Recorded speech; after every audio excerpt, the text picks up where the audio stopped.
Good morning everyone. बच्चे, हमने morphology of cockroach कर लिया। अब हमारा नेक्स्ट टॉपिक रहेगा एनाटॉमी ऑफ कॉकरोच। ठीक है, एनाटॉमी में हमने जैसे कॉकरोच को पूरा इंटरनल देखना है, डाइजेस्टिव सिस्टम से लेके पूरे रिप्रोडक्टिव सिस्टम किस तरह का होता है, किसका क्या फंक्शन है, ये हमने देखना है। अब बच्चे पहले हम बात करें डाइजेस्टिव सिस्टम की, तो डाइजेस्टिव सिस्टम जो है कॉकरोच का, इसमें एक एलिमेंट्री कैनाल होती है, एक डाइजेस्टिव ग्लैंड होता है। एलिमेंट्री कैनाल में फोरगट, मिडगट और हाइंडगट, मतलब जो एलिमेंट्री कैनाल है ना, लॉन्ग ट्यूब लाइक स्ट्रक्चर है और वो 3 रीजन्स में डिवाइड हुई है। पहला जो सबसे पहला फोरमोस्ट रीजन जिसको हम फोरगट बोलते हैं, जिसमें माउथ एंड ओसोफेगस आएगा। ठीक है, मिडगट आएगा जिसमें क्रॉप एंड गिजर्ड आएगा, हाइंडगट जिसमें इंटेस्टाइन आएगा। अभी मैं डायग्राम आपको शो करूंगी, डायग्राम में आपको बिल्कुल क्लियर दिख जाएगा फोरगट, मिडगट और हाइंडगट। ठीक है, उसके बाद जो हमारे पास कॉकरोच में ना स्टोमिक नहीं होता, कॉकरोच में क्या होता है, क्रॉप होता है और क्रॉप के साथ साथ गिजर्ड होता है। मैं डायग्राम में बता ही देती हूँ आपको। बच्चे, ये जो डायग्राम मैंने सामने बनाई हुई है वो बड़े वाला, ये वाला देखो माउथ है, माउथ से लीड हो रहा है ओसोफेगस, ये वाला बड़े वाला आ जाएगा क्रॉप, और ये हमारे पास गिजर्ड, गिजर्ड से फर्दर जो है ये पूरी पिंक कलर की जो इंटेस्टाइन रन कर रही है। ठीक है, अब ये बच्चे डायग्राम डाइजेस्टिव सिस्टम की आप देख लो इस तरह से।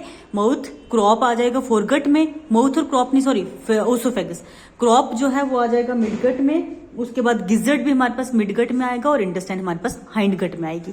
ठीक है, अब बच्चे बात करें, अगर मैंने ये बता दिया, क्रॉप जो है इसमें क्या होता है, क्रशिंग होती है। फूड डायरेक्ट स्टोर होगा क्रॉप में और क्रॉप में क्रशिंग होगी। इसका गिजर्ड जो है ना, गिजर्ड थोड़ा छोटा होता है, तो मेनली जो क्रशिंग होती है क्रॉप में होती है, गिजर्ड में भी होती है लेकिन कंपैरिजन टू क्रॉप थोड़ी कम होती है। मेनली किसमें होगी, हमारे पास क्रॉप में क्रशिंग होती है। अब बच्चे उसके अलावा ना इनमें डाइजेस्टिव ग्लैंड्स होते हैं, जैसे कि स्लाइवरी ग्लैंड है। स्लाइवरी ग्लैंड माउथ से ही डाइजेशन में रोल प्ले करना शुरू कर देता है, और गिजर्ड के साथ हिपैटिक सीके लगे हुए हैं। अभी दोबारा डायग्राम बताऊंगी, उसमें क्लियर हो जाएगा। हिपैटिक सीके जो डाइजेस्टिव जूसेस को स्क्रीट करते रहते हैं और जिसकी वजह से पूरी कंप्लीट डाइजेशन होती है। ठीक है, डाइजेस्टिव सिस्टम में इतना ही करना। अब उसके बाद रेस्पिरेटरी सिस्टम या रेस्पिरेशन की बात करें बच्चे, तो कॉकरोच जो है रेस्पायर करता है थ्रू ट्रैकिया। ठीक है, अब इंटरनल में अगर हम, जैसे कि हमारे पास डाइजेस्टिव सिस्टम है, उसी तरह रेस्पिरेटरी सिस्टम में ट्रैकिया है। ट्रैकिया का मतलब क्या होता है, विंड पाइप। जो इस तरह का ट्रैकिया होगा और इसकी छोटी छोटी ट्रैक्यूल्स होंगी, इस तरह जो डिवीजन होंगी उसको हम ट्रैक्यूल्स बोलते हैं। अब ये ट्रैकिया जो है लंग्स की तरह काम करेगा। लंग्स की तरह काम करने का मतलब एक्सचेंज ऑफ गैसेस में रोल प्ले करेगा। एक्सचेंज ऑफ गैसेस में ये रोल प्ले करता है। उसके अलावा स्पाइरेकल्स काम करते हैं। मुझे स्पाइरेकल्स अब क्या होते हैं ये मैं थोड़ा एंड पे बताती हूँ, डायग्राम को देख के बताऊंगी। ठीक है, तो अभी आप याद रखो, स्पाइरेकल्स बचे क्या होते हैं, बॉडी पे छोटे छोटे पोर्स होते हैं एब्डोमिनल सेगमेंट में, और वो एयर एक्सचेंज कराने में रोल प्ले करते हैं। एयर को एंटर कराते हैं, ऑक्सीजन जो है डिफ्यूज होकर ब्लड में चली जाती है, ब्लड कलरलेस होता है, और जो है ट्रैकिया है ये रेस्पिरेशन का काम करता है। ट्रैकिया एंड स्पाइरेकल्स का वीडियो मैं अभी बताऊंगी डायग्राम में। सर्कुलेशन की बात करें मुझे, सर्कुलेटरी सिस्टम में 13 चैम्बर्ड हार्ट होते हैं और उन हार्ट्स में कोई भी वेल्व नहीं होती। कितने चैम्बर्ड, 13 चैम्बर्ड। बच्चे ये नीट में कई बार पूछा जाता है कि हार्ट ऑफ कॉकरोच कितनी चैम्बर्ड है, तो बच्चे ये 13 चैम्बर्ड हार्ट होता है, कोई भी वेल्व नहीं होती। ब्लड पिगमेंट कोई नहीं होती। ब्लड इसका मतलब क्या है, कलरलेस होता है। ब्लड कलरलेस क्योंकि कोई भी ब्लड पिगमेंट नहीं होती। उसके बाद एक्सक्रीशन की बात करें तो बच्चे एक्सक्रीशन के लिए माल्फिजिन ट्यूब्यूल्स बने होते हैं। इसके लिए एक्सक्रीशन के लिए माल्फिजिन ट्यूब्यूल्स एक्सक्रीटरी ऑर्गन है कॉकरोच का, और एक्सक्रीटरी मैटर क्या रहता है, यूरिक एसिड। ठीक है, यूरिक एसिड ये एलिमिनेट करते हैं फ्रॉम माल्फिजिन ट्यूब्यूल। उसके बाद नर्वस सिस्टम की बात करें तो एक वेल डेवलप्ड ब्रेन तो एब्सेंट ही होता है, सिर्फ गैंग्लियोनेटेड नर्व प्रेजेंट होती है। अभी डायग्राम से क्लियर हो जाएगा गैंग्लियोनेटेड नर्व हम किसको बोल रहे हैं। ठीक है, गैंग्लियोनेटेड नर्व कॉर्ड प्रेजेंट है और जो एक्ट करती है एज अ सेंस ऑर्गन। उसके बाद रिप्रोडक्शन की बात करें तो बच्चे इनमें सेक्सुअल रिप्रोडक्शन होती है। डाइमॉर्फिज्म क्लियर होती है, मतलब मेल अलग होता है, फीमेल क्लियरली अलग दिखती है हमें। मेल में एक पेयर होता है टेस्टिस का, वासा डिफरेंशिया होता है, वासा डिफरेंशिया भी होता है, और जो ओपन होते हैं कहाँ से, आउटसाइड होते हैं थ्रू एनल सिराई। ठीक है, एनल सिराई के थ्रू बाहर ओपन होते हैं। और एनल सिराई आपको पता है कोपुलेटरी ऑर्गन एक्ट करता है। एनल सिराई का मैंने आपको बोला था ना, वाइब्रेशंस, एयर की वाइब्रेशंस को रिकॉग्नाइज करता है, उसके साथ साथ ये कोपुलेटरी ऑर्गन भी एक्ट करता है।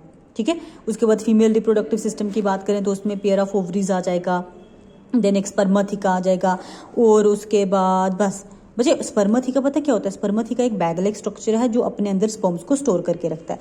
जैसे एनल सिराई से फीमेल रिप्रोडक्टिव ट्रैक्ट में आए ना स्पर्म्स, तो वो उस स्पर्मथिका में स्टोर करके रखेंगे, जब चाहे ये फर्टिलाइज करके एग ले करना शुरू कर देगी।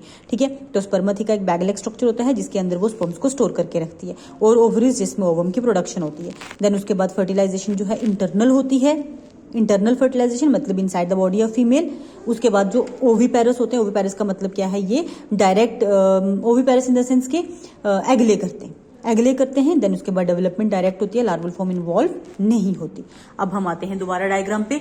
बच्चे ये देखो, ये मैंने एक ओवरव्यू बनाई है डायग्राम, ओवरऑल देख लो, पहले इस पूरे डायग्राम को देख लो, फिर मैं पास से जाके बताती हूँ।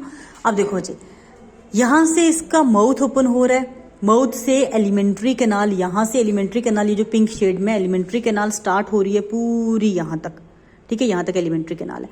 यहां से ये फीडिंग शो करेगा बच्चे, डायरेक्ट आ जाएगा क्रॉप में। यहां पे होती है मैक्सिमम चर्निंग, मैक्सिमम चर्निंग मतलब क्रशिंग ऑफ फूड इस क्रॉप में होगा।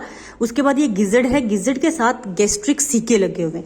गैस्ट्रिक सीके बच्चे, यही गैस्ट्रिक सीके जो हैं एक्ट करते हैं एज अ लिवर और पेनक्रियास, ठीक है, और ये डाइजेशन में रोल प्ले करेंगे। देन यहां से डाइजेस्टेड फूड इंटेस्टाइन में आएगा और इंटेस्टाइन आके यहाँ पे एनल अपर्चर या कोलाइका में ओपन होती है, ठीक है, समझ आ गया डाइजेस्टिव सिस्टम का। अब रेस्पिरेटरी सिस्टम का यहाँ ट्रैकिया मैंने नहीं बताया हुआ, ट्रैकिया और स्पाइरेकल का बता देती हूँ बच्चे। जैसे ये सेगमेंट मैंने बनाए हुए ना, इस तरह से ये स्पाइरेकल होल होते हैं, ये ऐसे स्पाइरेकल होते हैं, और इन स्पाइरेकल का काम क्या बच्चे, एयर की एंट्री कराते हैं, एयर की एंट्री कराएंगे। और जो यहाँ पे इसमें देखो सर्कुलेटरी सिस्टम में कोई भी ब्लड वेसल्स तो है नहीं, तो जो ब्लड यहाँ पे फ्लो कर रहा है बॉडी कैविटी में, वहां पे एक्सचेंज करवाएंगे बाई स्पाइरेकल। मतलब ये ऐसी ओपनिंग्स होती हैं जो एयर की एंट्री कराती हैं और फ्लूइड में डायरेक्ट एक्सचेंज होता है, ठीक है। ट्रैकिया मैंने बताया नहीं हुआ, ट्रैकिया इस तरह का होगा, ये ट्रैकिया, और ट्रैकियोल्स इस तरह से डिवीजन, छोटे छोटे जो डिवीजन है इनको हम क्या बोलते हैं, ट्रैकियोल्स। एयर आई, नोज से एयर आई पूरी यहाँ गई, यहाँ पे एक्सचेंज होना शुरू हो गई, ठीक है। तो रेस्पिरेटरी सिस्टम में ट्रैकिया एंड स्पाइरेकल काम करेंगे। देन सर्कुलेटरी सिस्टम में बच्चे 13 चैम्बर्ड हार्ट होता है। मैं बता देती हूँ किस तरह का हार्ट होता है, ये इस तरह से 13 चैम्बर्स हार्ट, ठीक है। ये चैम्बर्स आपस में ऐसे लिंक्ड होते हैं, इस तरह से पूरे चैम्बर लिंक होते हैं, कितने, 13 चैम्बर आपस में लिंक्ड है। और मैंने बोला था कोई भी वाल्व नहीं बच्चे, देखो यहाँ कोई वाल्व दिख रही है। वाल्व का मतलब क्या होता है, इस तरह का स्ट्रक्चर होना, जो जब प्रेशर बनेगा ब्लड आएगा बाद में क्लोज हो जाएगा, बट ऐसा कुछ भी नहीं होता, ब्लड डायरेक्ट इस तरह चैम्बर्स में फ्लो करता रहता, कोई भी वाल्व नहीं होती, 13 चैम्बर्ड हार्ट होता है, ठीक है। उसके बाद अगर बात करें नर्वस सिस्टम की बच्चे, ये देखो ये नर्व कॉर्ड है। गैंग्लियोनेटेड क्यों बोला, ये देखो छोटे छोटे ये कलेक्शन ऑफ नर्व्स दिख रही है ना, ये नर्व्स जुड़ी हुई है, ये नर्व्स जुड़ी है, गैंग्लियोनेटेड नर्व कॉर्ड की फॉर्म में नर्वस सिस्टम इसका प्रेजेंट होता है, ठीक है। उसके बाद ये मैंने फीमेल रिप्रोडक्टिव ट्रैक्ट बनाया हुआ, ये ओवरी एक बताई हुई है, बाकी इसके पूरे ऑर्गन्स नहीं दिख रहे, ठीक है। देन नर्वस सिस्टम भी हो गया। ये देखो ये जो बैलून लाइक स्ट्रक्चर है ना, ये सलाइवरी ग्लैंड है। बैलून लाइक स्ट्रक्चर क्या शो कर रहे हैं, सलाइवरी ग्लैंड। उसके बाद एक्सक्रीटरी सिस्टम के लिए ये हमारे पास माल्फिजियन टब्यूल, माल्फिजियन टब्यूल जो एक्सक्रीशन में रोल प्ले करती है, एलिमिनेशन ऑफ वेस्ट मटेरियल में रोल प्ले करेंगी। और ये जो एनल सिराई है, जिसको मैंने मोर्फोलॉजी में बताया था कि ये बाहर के एयर वाइब्रेशंस को रिकॉग्नाइज करता है, तो एयर वाइब्रेशंस के साथ साथ ये क्या करता है बच्चे, ये कोपुलेटरी ऑर्गन भी एक्ट करता है, ठीक है। तो बच्चे यही डायग्राम मैं आपको सेंड कर दूंगी, आप यही वाली डायग्राम बना लेना, और कहीं पे भी अगर आपको कंफ्यूजन होगी आप मुझे आराम से पूछ सकते हो, ठीक है। डाइजेस्टिव सिस्टम क्लियर दिख रहा है, नर्वस सिस्टम क्लियर दिख रहा है, और एक्सक्रीटरी सिस्टम भी दिख रहा है, रिप्रोडक्टिव सिस्टम भी दिख रहा है। जो नहीं दिख रहा यहाँ पे वो है एक सर्कुलेटरी सिस्टम और एक है हमारे पास रेस्पिरेटरी सिस्टम। अब उनकी अलग से डायग्राम बनाने की जरूरत नहीं, यही चल जाएगी, ठीक है। तो आज हम यहीं तक रखते हैं। Thank you so much.